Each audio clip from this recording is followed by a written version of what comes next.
Soul food was never supposed to be fast, but black seniors who had to stretch every dollar until payday knew the truth.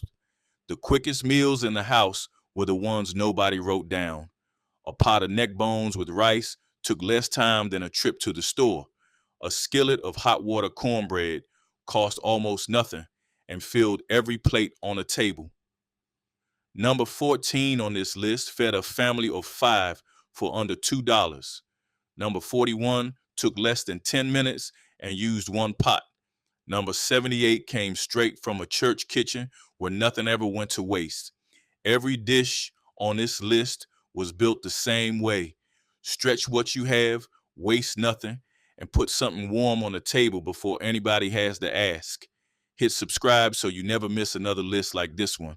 These are 100 quick soul food dishes black seniors made when money was tight. The neck bone was the cheapest pork on the meat counter in 1982, and black grandmothers knew it better than the butcher behind the case did. A pound went for under $1 in most southern grocery stores, and one 3-pound package fed a household of 6 on a Sunday if you stretched it right. The bones went into a heavy pot with chopped onion, garlic powder, a splash of cider vinegar, a bay leaf, and water enough to cover by an inch. 2 hours of low simmering pulled the marrow into the gravy, and the meat slid off the bone with the gentle pull of a fork. Working mothers in Detroit and Atlanta put this pot on before church on Sunday morning and came home at noon to dinner already made and waiting. A scoop of long grain white rice underneath caught the gravy, and a slice of soft white bread mopped the plate clean at the end. The neck bone was poor man's meat with rich man's flavor. Pan-fried catfish with cornmeal crust. A grandmother in Greenville, Mississippi, kept a brown paper bag of Aunt Jemima cornmeal mix on the back of the stove and a jar of bacon grease beside it. Catfish nuggets, the small cuts the fish house could not sell whole, ran 69 cents a pound at the corner market in 1983. She salted them, peppered them, dropped them into the bag, shook it twice, and laid them in a hot iron skillet with 2 spoons of grease. 4 minutes aside. The cornmeal crust crackled when she lifted them out. She set them on a folded grocery sack to drain and put a slice of Wonder Bread under each one to catch the oil. A glass of sweet tea on your side of the table. The plate cost her about 80 cents. The dignity was free. Your grandmother called it Friday, and you ate 2 pieces. Number 25, 1 egg stretched 5 ways. In a household where 7 people needed breakfast and the icebox held 3 eggs, a mother in Birmingham cracked 1 egg into leftover rice, stirred it through, then fried the whole thing in bacon grease until the rice turned golden and the egg disappeared into every grain. Other mothers scrambled 1 egg into a pot of grits, letting the heat set it into thin ribbons of protein hiding in plain sight. Some beat an egg into flour and water to make a thin pancake that covered a plate and fooled a child into thinking they had gotten their fair share. In 1962, a dozen eggs cost 54 cents. Each egg was less than 5 cents. 5 cents between a child eating protein and a child eating nothing. Generations of black mothers did not have cookbooks for this. They had arithmetic and love, and those 2 things could make 1 egg feel like a feast.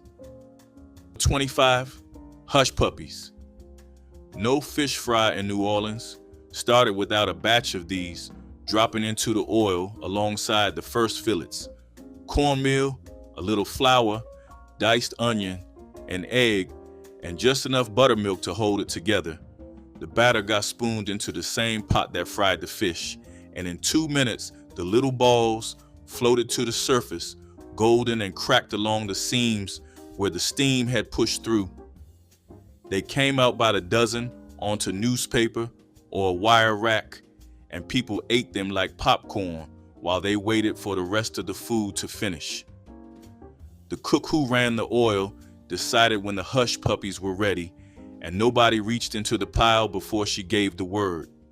That first handful, still too hot to hold comfortably, tasted like the evening was about to be a good one. Number 25, fried buffalo fish. In the Delta, the buffalo was never the animal on the plains. It was a thick, bony fish pulled from the Yazoo River and the Oxbow Lakes that dotted the floodplain from Greenville to Vicksburg. Juke joint cooks scored the flesh in tight crosshatch patterns, salted it heavy, rolled it in cornmeal, and dropped it into lard so hot it barely sputtered. The scoring was the secret. It turned the tiny pin bones into something crisp enough to chew through. Nobody filleted a buffalo fish. That would have been an insult to the woman who taught you how to eat one. You picked it up with your hands, pulled the meat from the spine, and left the bones on a piece of newspaper. A plate cost less than $1 well into the 1980s. Today, most people under 50 have never heard of it. Let us count down from 25. Number 25, hot water cornbread with bacon grease. The smell of pork fat hitting yellow meal could fill a one-bedroom apartment in West Memphis faster than any radio could. A retired domestic worker living alone in 1981 kept a tin can of bacon drippings on the back of the stove, the way her mother had in the sharecropping years. She would scoop 2 tablespoons of meal into a bowl, pour boiling water over it, stir until it pulled together, then drop a flat patty into a hot skillet glossed with that saved grease. 6 minutes aside, 1 patty made a meal, 2 patties made supper with greens. She ate it standing at the counter most nights because the table only mattered on Sundays. The whole thing cost about 9 cents to make in $1981, and it tasted like the kitchen she grew up in when her grandmother stretched a pound of meal across a whole week. Your grandmother called it supper. Number 25, tomato and okra pilau. This was a low-country meal that traveled from the rice fields of South Carolina into every kitchen where a black woman knew how to stretch $1. A can of tomatoes, a handful of okra, a cup of rice, a spoonful of bacon grease, salt, and water. 30 minutes later, you had a thick, savory pot that tasted like someone had been cooking all day. The bacon grease gave it a depth that had no right being in a meal that cost so little. In the 1960s, a retired domestic worker in Beaufort, South Carolina, named Viola Simmons, made this 3 nights a week on $6 a week for groceries. The whole pot cost less than 50 cents and fed her for 2 days. She told her pastor it was the only meal that made her kitchen smell the way her mother's house used to smell back when the family was still together. She wasn't trying to be a chef. She was trying to feel less alone. That was enough. Number 24, tomato gravy. Across rural Alabama, the Carolinas, and most of Mississippi, breakfast meant biscuits, and biscuits meant gravy. But the gravy in the oldest church cookbooks was not the white sausage gravy sold in cans today. It was tomato gravy, bacon drippings, a spoon of flour, and home canned tomatoes from the summer garden, cooked thick and tangy in a skillet, then poured over split biscuits still warm from the oven. The color was dark red, almost brick. It stained the plate. Families who put up their own tomatoes ate this 4 mornings a week from August through March because the jars held in the pantry without refrigeration. Children who grew up eating it can still describe the exact color. When instant gravy powder arrived in the 1960s, tomato gravy quietly disappeared from most Southern tables before going any further. For those who want more of these old recipes, the dishes covered on this channel, and many that have not been, all collected in one place, Big Mama's Soul Food Kitchen, at my website, thehungryhistorian.com. It will not come up again in this video. If you want it, it is there. Now, back to the list. Number 25, rinsing rice in cold water 3 times before it ever touches the pot. A blue speckled bowl on a porcelain sink in 49 Charleston. Your big mama poured the long grain in, swirled it twice with her fingers, and tipped the cloudy water down the drain. She did it again, and then a third time until the water ran clear as a creek in March. What most people miss is that supermarket rice came dusted with talc and broken starch, the kind that'd turn a pot of clean white rice into glue by supper time. Edna Lewis wrote about this same trick in her notebooks from Freetown. The rice, once rinsed, sat in a cast iron pot with a pinch of salt and a tablespoon of bacon fat, simmered 18 minutes, and lifted off the spoon in single grains that held their shape under a ladle of pot lacquer. Modern cooks call it gourmet technique. Your big mama called it Wednesday. Number 25, salt pork and cabbage pot, a blue speckled enamel pot on a wood range in 1943 Birmingham, 3/4 full of water, 1 head of cabbage chopped rough, a piece of salt pork the size of a child's fist. The cook cut the rind into a cross so the fat would render slow. By the time the cabbage went limp, the pork had given up enough grease to coat every leaf. The kitchen smelled the vinegar from the porch jar she kept by the door. 4 ingredients, 1 fire, a wooden spoon worn smooth from 20 years of use. None of it was banned by law. The supermarket just stopped stocking the rind by 1972. She served it with a wedge of corn pone and a glass of cold buttermilk on the side. Your grandmother knew the dish by smell. Her grandmother had cooked it through the Depression. You have never tasted it. Your kitchen does not even keep the pot anymore. Number 25, fried fatback. Long before anybody called it a heart wrist, this was the slab that held a Sunday breakfast together. Fatback is the firm layer of pork fat off the hog's back, sliced thin, dredged in cornmeal, and crisped in its own grease until the edges curled like brittle. Our grandmothers kept it because it was cheap and it stretched, a leftover cut handed down from slavery days when the meaty parts went to the big house. By the early 1960s, after Ansel Keys landed on the cover of Time in 1961 and the American Heart Association issued its first warning about saturated fat, that crackling slab became one of the foods the new Fat and Heart message singled out. Some county nutrition pamphlets told families to render less and fry less.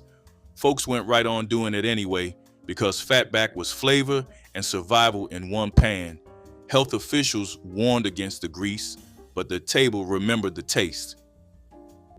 Number 24, smoked chicken wings.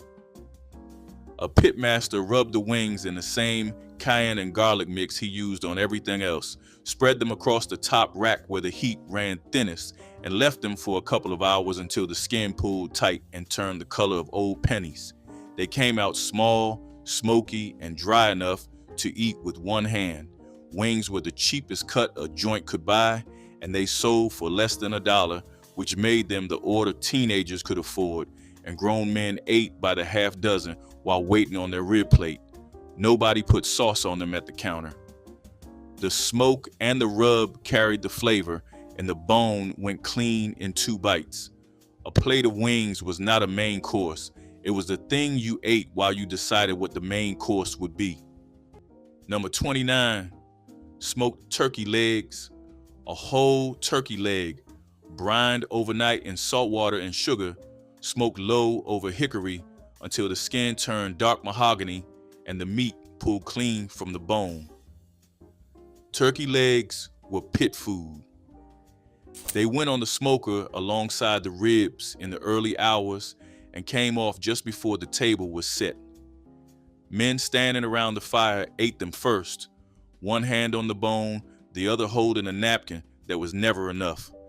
The leg was big enough to be a meal by itself and cheap enough to smoke a dozen for the whole yard.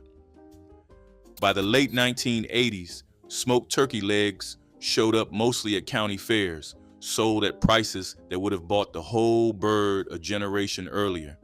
The backyard version, seasoned by the family and smoked before dawn, cost almost nothing and tasted like it meant something. Salmon croquettes showed up on the table at least twice a month in 1970s black households, and the whole thing started with a can of pink salmon that cost less than 30 cents. You drained it, picked out the bones, mashed it with a beaten egg, crushed saltines, chopped onion, and enough seasoned salt and black pepper to make it smell like something worth eating. The mixture got shaped into flat oval patties and fried in a cast iron skillet until the outside crackled gold. What most people outside these kitchens never understood was the cornmeal. A light dredge before the patties hit, the grease gave them that thin, audible crust no breadcrumb could replicate. The Los Angeles Culinary Art Club had documented their version back in 1936, rolled in crushed cornflakes and served on toast. By the 1970s, every grandmother had her own variation, and none of them needed a recipe card to get it right. Number 24, pinto beans and ham hocks. Open the bag of dry pinto beans, and you're looking at the cornerstone of the 1980s soul food pantry. A pound sold for 50 cents at the Piggly Wiggly, and a single smoked ham hock cost less than $1.50. Soak the beans overnight in a cold pot of water. The next morning, drain them, add the hock, cover with fresh water, and let it bubble all afternoon. The pork fat melted into the broth and turned plain beans into something that tasted like Sunday. Grandmothers in Birmingham and Memphis kept this pot going on the back burner from Monday through Wednesday, adding water as it cooked down. Served over rice with a slice of raw onion on the side, it fed 4 working adults for under $3. Church kitchens used the same trick for fellowship suppers, doubling the recipe in a stock pot the size of a car battery. Pinto beans were the workhorse of every black kitchen that survived the Reagan years. Number 24, fried bologna sandwich on Wonder Bread. A retired postal worker in Newark fried 2 slices of Oscar Mayer bologna in a dry pan until the edges curled up like a small bowl.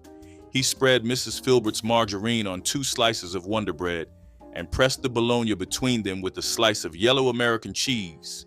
The cheese melted from the heat of the meat. He cut the sandwich on the diagonal because that was how his mother cut yours in Macon, Georgia in 1947. Bologna ran $1.19 a pound at the A&P. 1 pound made 6 sandwiches. He ate it standing at the counter with the radio tuned to the news. It was not country ham. It was not Sunday. It was Tuesday after the rent. If you grew up on this sandwich, you remember the way the cheese melted onto your fingers. Number 24, coffee-soaked bread. A cup of black coffee and a heel of day-old bread. You tore the bread into pieces, dropped them into the coffee, added a spoonful of sugar, and ate it with a spoon-like soup. In the Mississippi Delta, this was called SOP. In parts of Alabama, they called it coffee, bread. The coffee softened the bread into something porridge-like, warm and caffeinated enough to get a person moving back then. A pound of coffee cost 75 cents in 1964. A loaf of bread was 21 cents. Together, a week of breakfast for under $1.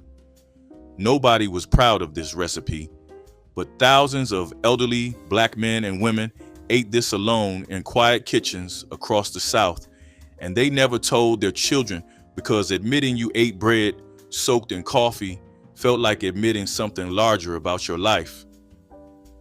Number 23, stewed snap beans with salt meat. A pot of green beans cooked fast is a vegetable.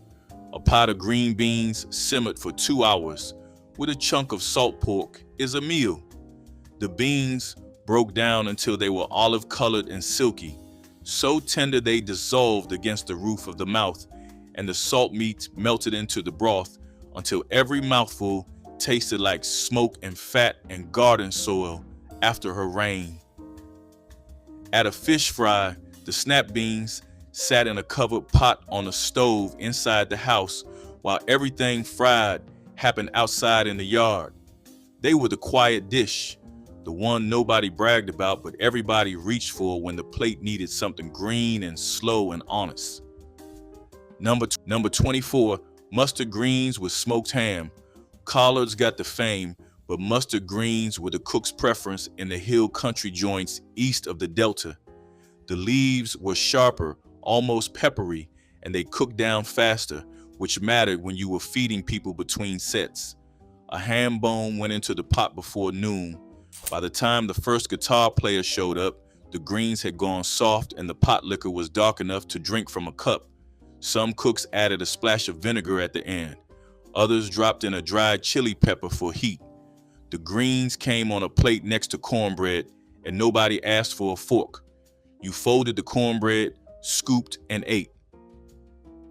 Number 23, salt pork and turnip greens, single pot. Frying off a 2-inch chunk of salt pork until the edges curled and the fat ran clear was how every greens dinner started in a small kitchen in Itta Bena, Mississippi in 1976. The greens, washed 3 times in the sink because grit hides under that ribbon of leaf, went in next, still wet from rinsing. They hit the hot pork fat and steamed themselves down to a quarter of their original size. A senior cooking for one used half a bunch, never the whole. She would add a splash of cane vinegar at the end and let the whole thing cook covered for 40 minutes until the greens were silky and the pot liquor at the bottom turned black-green. One bowl that night, the second bowl over rice tomorrow, the pork chunks sliced thin for a sandwich on day 3. The greens fed her 3 meals, and her blood pressure thanked her by Thursday. That was enough. Number 24, tripe and hominy stew. Most people today wouldn't touch tripe, but for black seniors who grew up in the rural South, tripe was a gift. A pound of honeycomb tripe cost 29 cents in 1972. A can of hominy cost a dime. You cleaned the tripe, cut it into strips, and simmered it with the hominy, onions, garlic, a bay leaf, and water. 4 hours turned the tripe tender and rich. The hominy swelled into a stew that stuck to your bones and didn't ask for anything else beside it. A retired hog farmer outside Macon, Georgia, ate this every Saturday for 9 years after his wife passed. He made it the way she taught him. He said the smell of it simmering was the closest thing he had to her being in the room. Nobody wrote it in a cookbook. It kept a man fed and whole when the house felt too empty to bear. Number 22, leather breeches. Every fall across Appalachia and the Upper South, green beans were threaded onto long strings with a needle and hung from porch rafters or kitchen ceiling beams to dry in the air. They hung there for weeks, shriveling into tough, leathery strips that looked like nothing you would want to eat. The cookbooks called them leather breeches. When winter came, the dried beans were pulled down, soaked overnight, and simmered low with a ham hock or a piece of smoked side meat. After hours in the pot, they softened into something rich and deep with a concentrated flavor that fresh green beans could never match. The method came through the Caribbean and into the American South. Dehydration was preservation before refrigeration existed.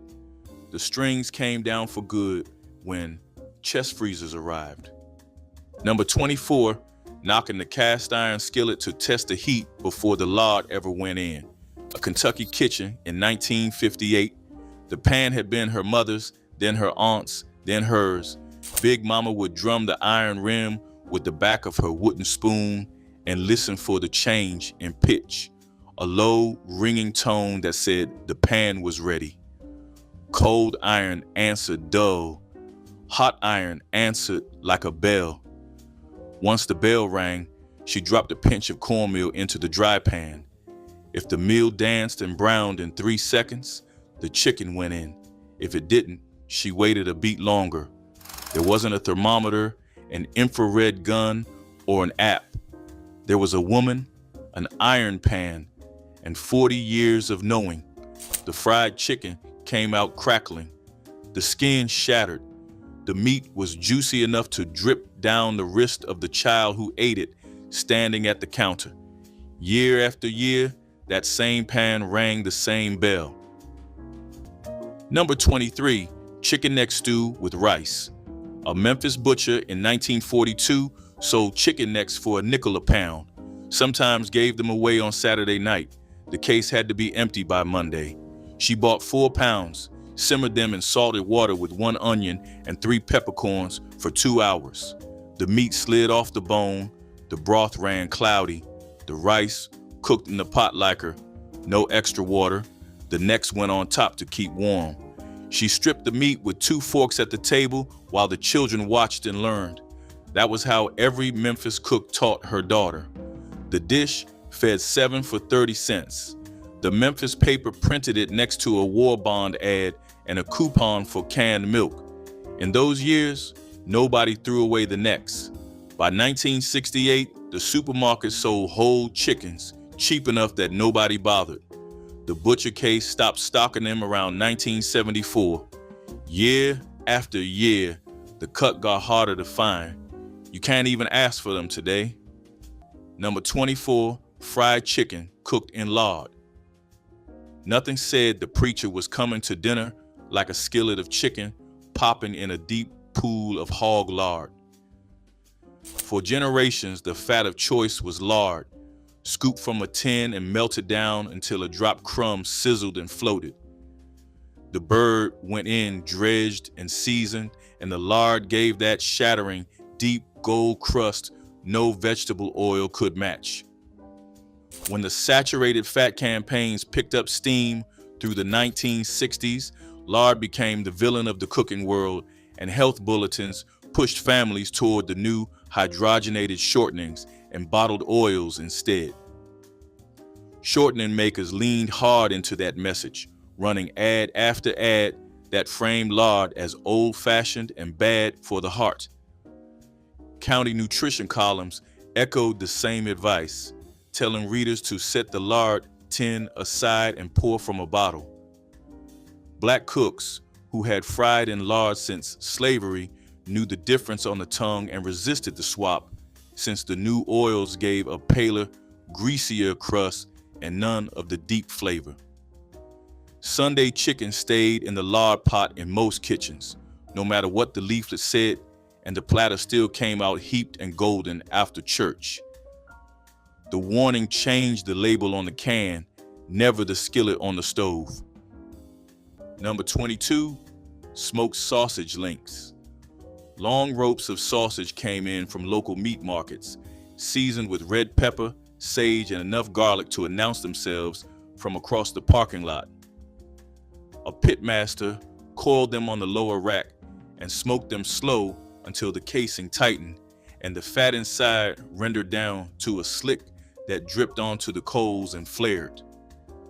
Sliced on the diagonal and served on white bread with pickles and raw onion, a smoked sausage sandwich was the order that moved fastest at the window. The links were the bridge between the pork shoulder crowd and the people who wanted something they could hold in one hand and eat walking back to their car. You could smell them before you reached the counter, and you could taste the garlic for the rest of the afternoon. Number 28, pickled peaches. Peaches picked firm were peeled and simmered whole in a syrup of vinegar, sugar, cinnamon sticks, and whole cloves until they turned soft and translucent. The jars were sealed weeks before the 4th and brought out cold, straight from the back of the refrigerator. They were served alongside the meat, not the dessert. The sweetness cut through the smoke and the salt on the plate. The vinegar kept them honest. Pickled peaches came from a time when every fruit had a second life in a jar, and the women who made them planned a holiday months before it arrived. The process required a kitchen built for standing on a hot afternoon, a stock pot, and jars that were saved and reused until the glass chipped. When home canning stopped being routine, the pickled peaches stopped with it. Nobody bought a jar to replace them. Hamburger steak with onion gravy over rice could turn a pound of ground beef into a full dinner for four, and your grandmother pulled it together in 30 minutes, flat after a long day on her feet. She seasoned the meat with garlic powder, onion powder, black pepper, and cayenne, patted it into thick oval patties, and seared them in a hot skillet until both sides were dark and the kitchen smelled sweet and salty. Out came the patties, in went sliced onions to soften in the drippings, then a spoonful of flour stirred into the fat to start the roux, darkened with broth or water until it thickened into gravy the color of dark wood. The patties went back in, the lid went on, and everything simmered low until the meat was tender enough to cut with a fork. She always made more rice than she needed because she always knew someone would want more. You can make this tonight with the same $1.50 worth of ground beef she used. Without her at that stove, it still won't taste exactly the way it did. Number 23, fried bologna sandwiches. And by 1983, when generic store brand bologna sat at under $1 a pound and Oscar Mayer ran closer to $2, Black mothers across the Midwest had perfected the art of frying both. A thick slice went into a hot grease pan with a small slit cut into each side to keep it from puffing up like a balloon. The edges crisp to brown, the middle stayed soft, and the smell filled the kitchen in under a minute. 2 slices of cheap white bread, a smear of French's yellow mustard, a slice of American cheese if payday had hit, and a leaf of iceberg lettuce if you had it. This was the after-school plate for the latchkey kids of Detroit and Cleveland whose mothers worked second shift at the hospital or the post office. The sandwich was assembled in 3 minutes flat and eaten in front of cartoons at 4:30 in the afternoon. A small glass of Kool-Aid washed it down. Fried bologna was the snack that became supper when the paycheck was 3 days late. Number 22, tuna and rice casserole. A retired bus driver in Cleveland kept his pantry to 7 items by the middle of the month: 2 cans of chicken of the sea, a box of minute rice, a can of Campbell's cream of mushroom, a sleeve of saltines, evaporated milk, an onion, and a brick of government cheese. He chopped the onion, browned it in margarine, stirred in the rice, the soup, the milk, and a splash of water, then folded in the drained tuna and a handful of crumbled saltines. He grated the government cheese over the top and baked it covered for 30 minutes. The casserole came out hot and binding and quiet. It fed him for 3 nights. The pan went into the sink and stayed there until morning. If you ever lived alone, you know that the dishes wait. He had stopped washing them after dark when he stopped having a wife to tell about his day. Number 21, sawmill gravy and biscuits. The name came from lumber camps, where cooks fed crews for pennies. You rendered salt pork in a skillet, stirred flour into the drippings until golden, then poured in milk and scraped the bottom until it thickened into a pale, peppery gravy. Pour that over a split biscuit, and you had breakfast that stuck to your ribs until supper. In Black households across the rural South, sawmill gravy was the breakfast that appeared when there was not any meat for the plate. The gravy was the meat course, flavored with drippings that gave it a richness disguising how little pork was involved. Grandmothers had been making biscuits by feel for decades, cutting lard into flour with their fingers, adding buttermilk until the dough felt right. Biscuits in 12 minutes, gravy in 8, a full breakfast for 5 people, less than 30 cents. 24, garlic French bread. Not garlic bread from a frozen box. This was a whole loaf of New Orleans French bread, split lengthwise, slathered thick with butter and pressed garlic, and toasted in the oven until the edges went crisp and the center stayed pillowy soft. The bread came out on a cutting board and got hacked into rough pieces with a kitchen knife. Nobody sliced it neatly. At a fish fry, it served the same purpose as cornbread, but carried the particular stamp of a city where French bread was baked fresh every morning and went stale by sundown. A piece of that bread, dragged through the juice of whatever was on the plate, was worth more than the fish itself to some people. The loaf never lasted long.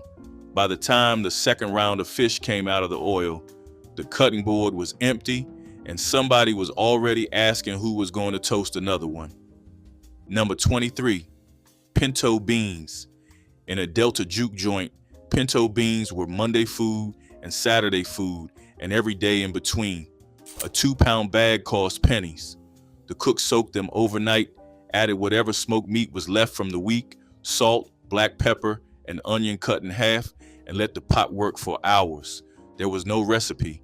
The beans were done when the cook said they were done.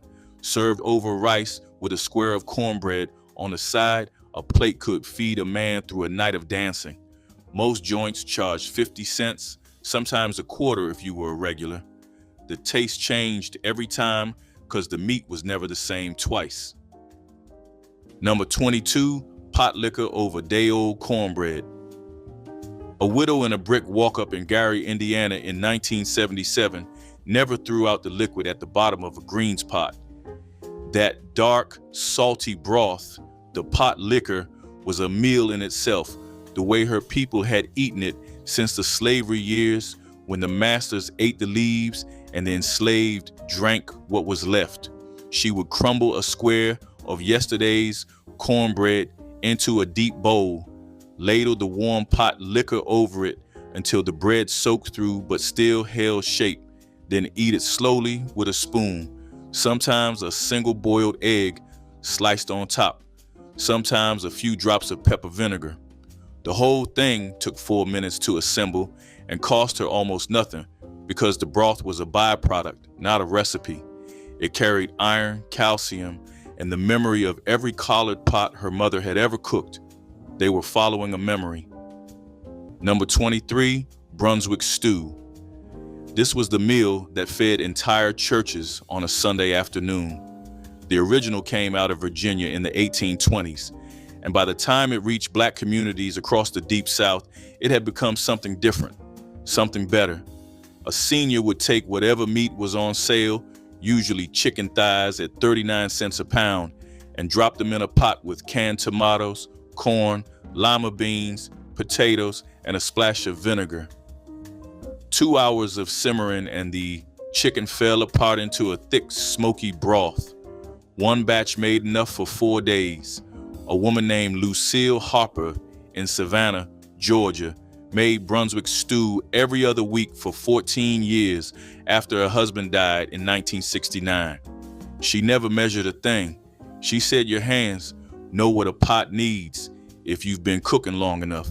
The truth is, it belonged to whoever needed a cheap meal that tasted like someone loved them. Number 21, sweet potato pone.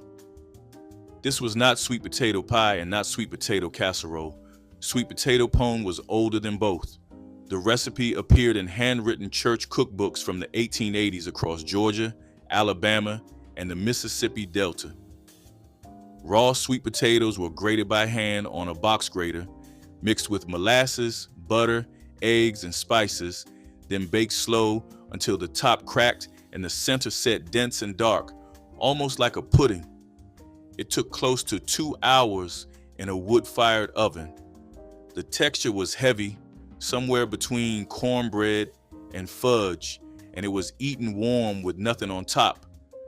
Grating enough sweet potato for a family of 8 meant raw knuckles and sore arms.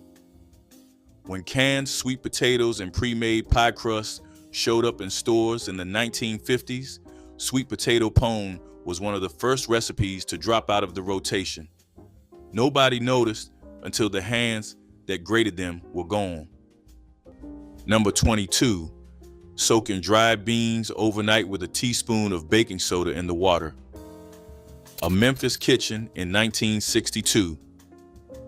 Big Mama dropped a pound of dried pintos into a chipped enamel bowl, covered them with cold water, and stirred in a single teaspoon of soda from the orange box on the shelf. The beans drank the water, The skins softened. The soda neutralized the gas compounds that had ruined a Sunday afternoon.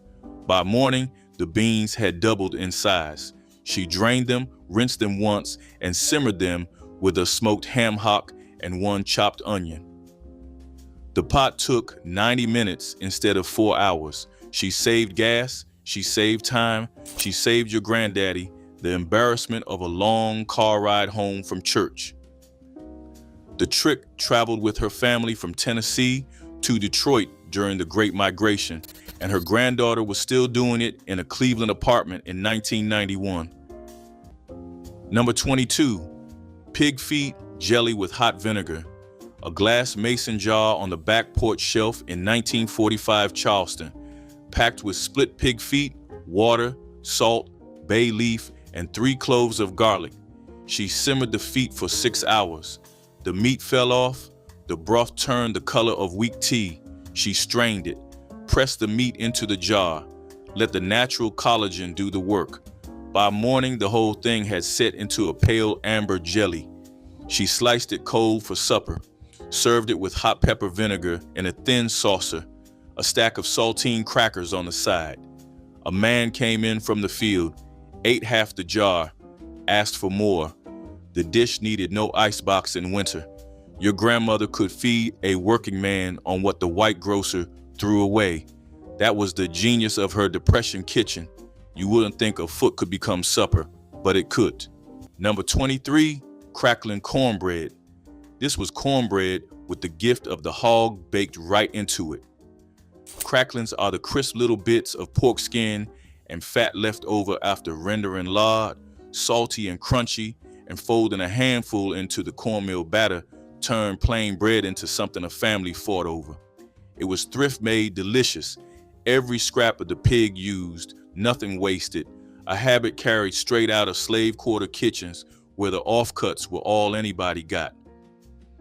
Then came the 1960s and the rising concern over saturated fat in the new heart studies, and cracklings were exactly the kind of pork fat indulgence the new guidance frowned on.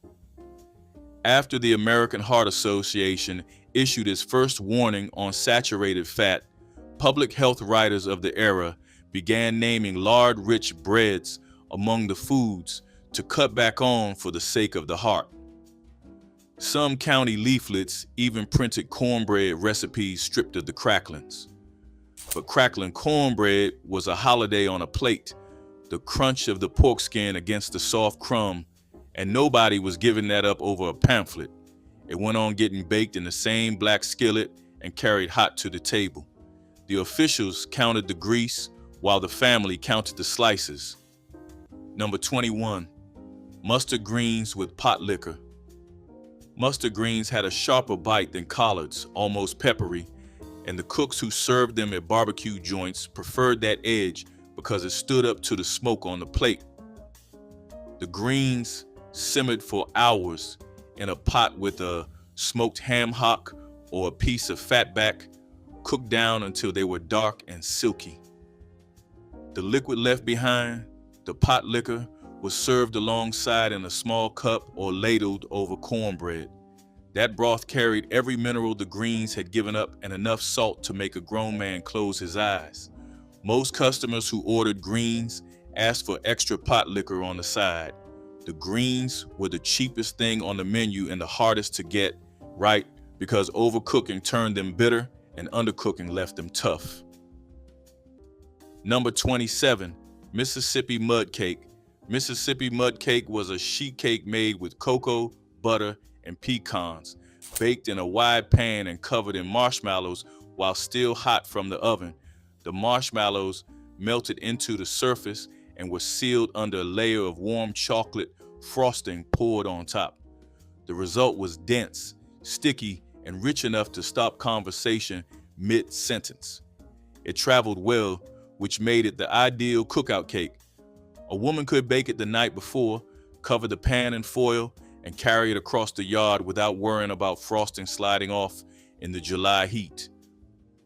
The name came from the dark layered look of the chocolate, marshmallow, and pecans, which resembled the silty banks of the Mississippi after a summer rain, Mississippi mud cake disappeared from cookout tables when chocolate cake went from a from-scratch event to a grocery store bakery purchase.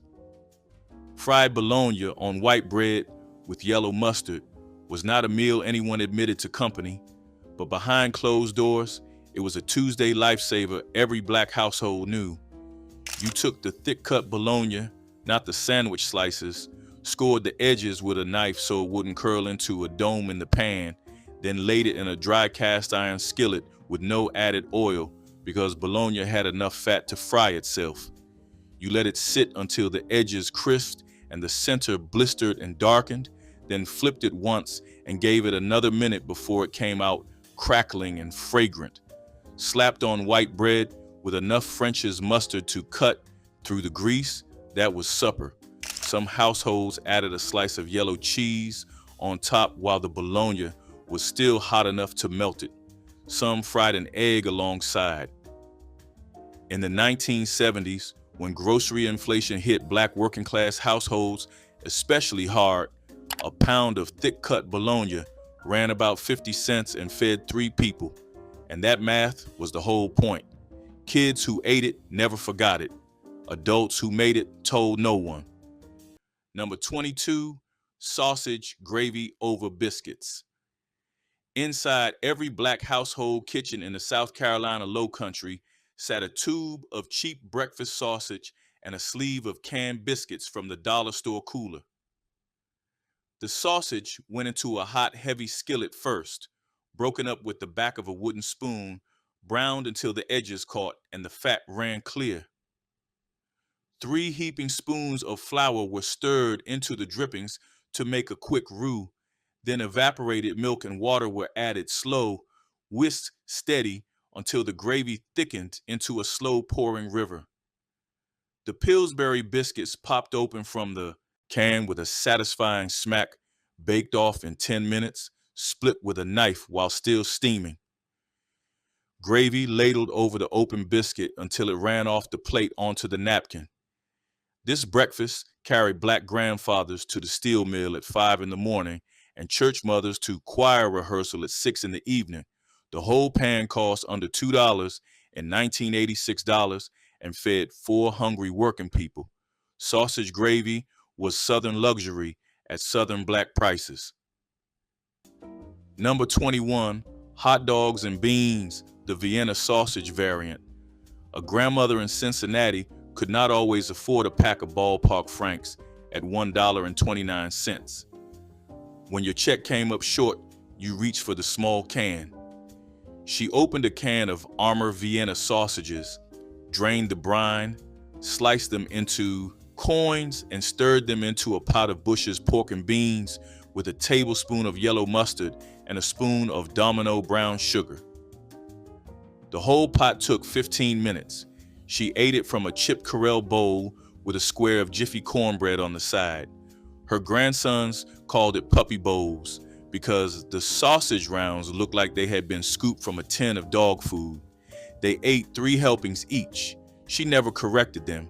Your pot was empty before the Andy Griffith rerun ended. Number 19, blackstrap molasses milk. A tall glass of cold milk with 2 tablespoons of blackstrap molasses stirred until it turned dark and sweet. Mothers called it a tonic. Grandmothers said it built strong blood. They were not wrong. Blackstrap molasses contains more iron per tablespoon than a serving of spinach, and in communities where anemia was common and doctor visits rare, a glass every morning was folk medicine that worked. A jar of grandma's molasses cost 35 cents in 1965. Combined with milk at 49 cents a half gallon, 2 weeks of morning drinks for under $1. Children drank it cold in summer, warm in winter. Some mothers added a raw egg and shook it like a milkshake. The taste was dark and mineral, almost like coffee for a child. No one calls it a superfood. No one puts it on a menu. But the iron it delivered kept black children standing in classrooms where they were not always welcome. 22, fried okra. The pods had to be small, no longer than a finger, sliced into rounds and tossed in seasoned cornmeal while the cast iron skillet heated up.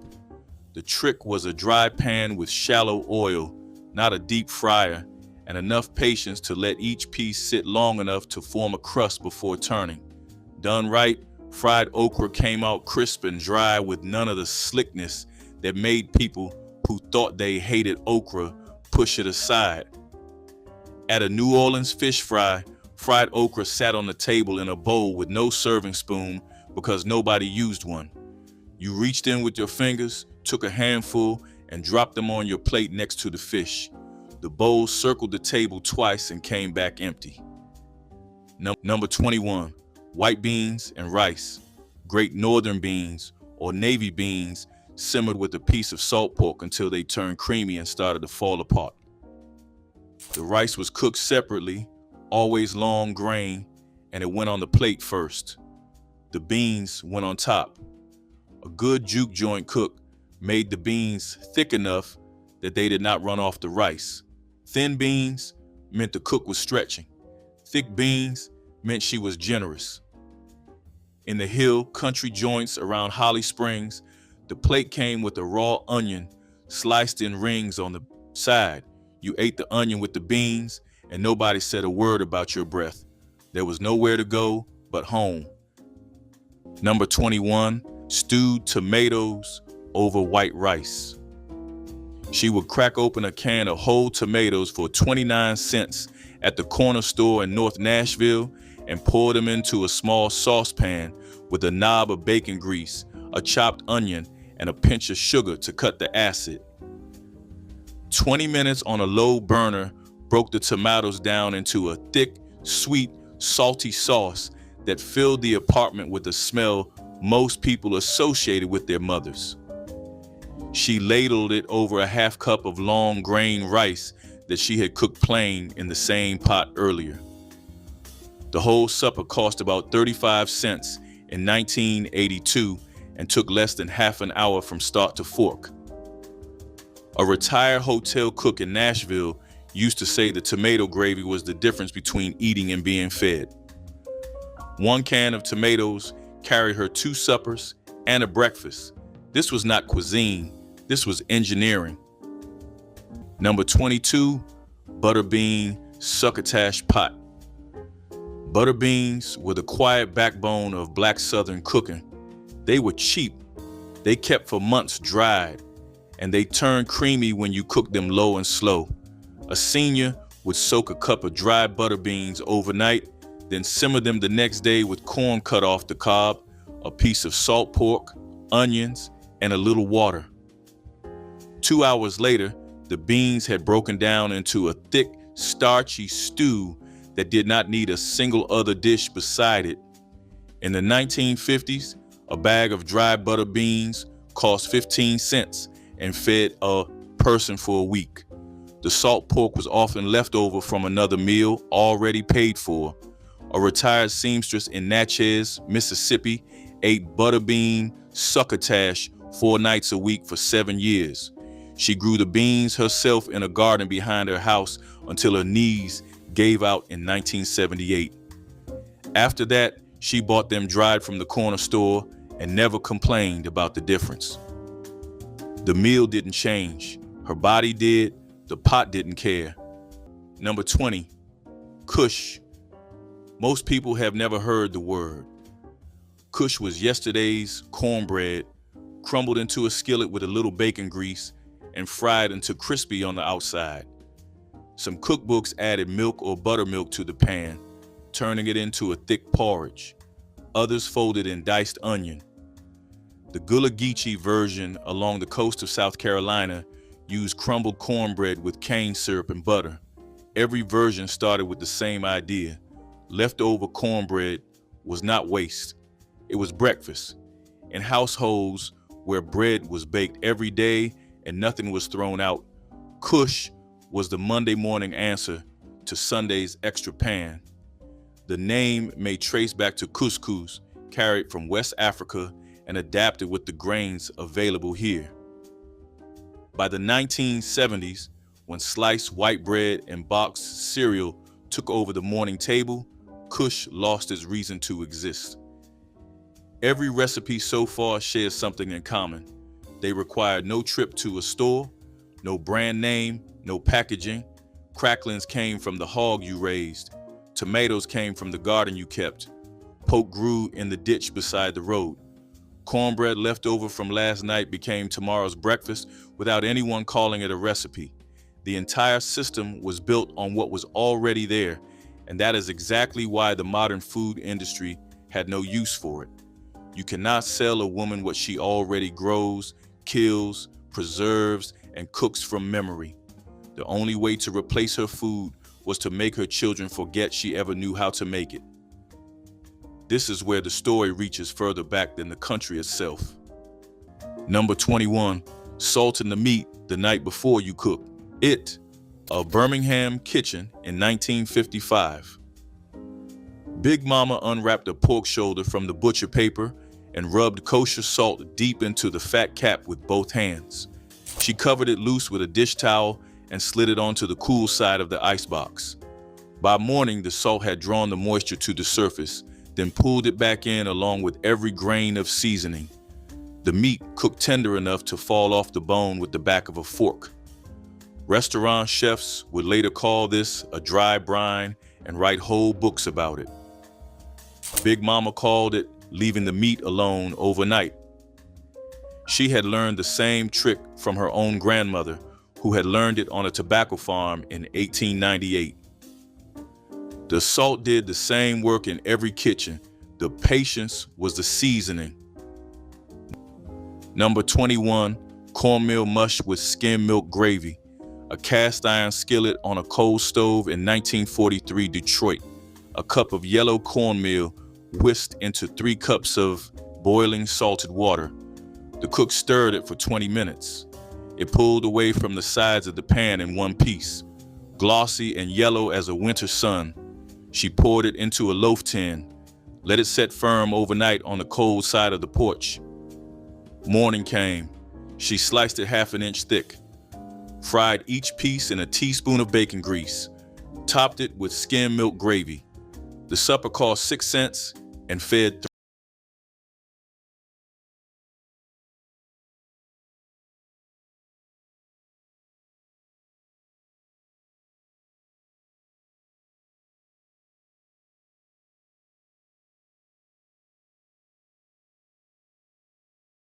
Number 22,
number 19, barbecue nachos.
Number 21, hot water cornbread.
Number 18, sugar bread.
Number 20,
number 21, smothered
Number 18.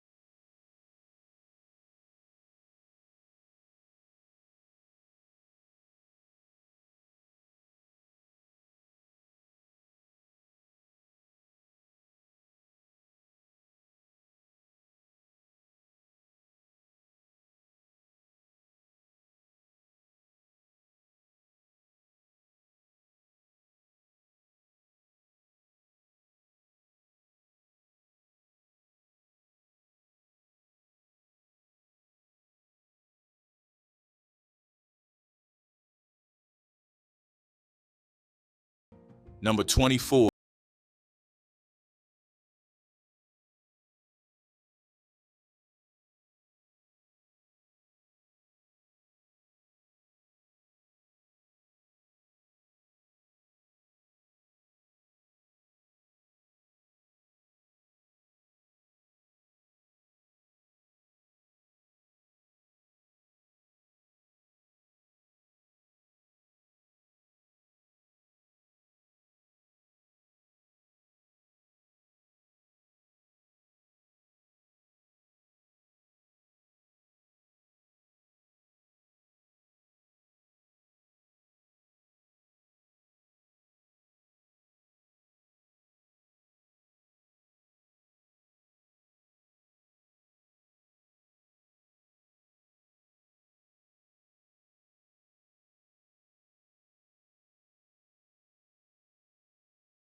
Number 19.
Number 20.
Number 18.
Number 16.